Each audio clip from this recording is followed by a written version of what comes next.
এখানে খাবারের সব আমরা এসছি একটু টিফিন খাবো। এখানে এসছি সাগরের সমুদ্রের কাছে। রাত্রে এখানটা খুব ভালো লাগে। কই এগুলা কই, কে কোথায় যাচ্ছে রে, কে কোথায় যাচ্ছে বুঝতে পারছি না রে। এই তো এইখানে কি খাবে, এটা দেখো জুস জুস, কোল্ড ড্রিঙ্কস খাবো না আমি। কি হচ্ছে এখানে, কোল্ড ড্রিঙ্কস আর কি ফলের জুস? হ্যাঁ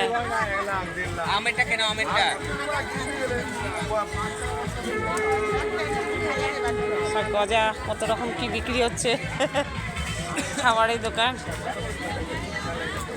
ভালো লাগছে বেশ।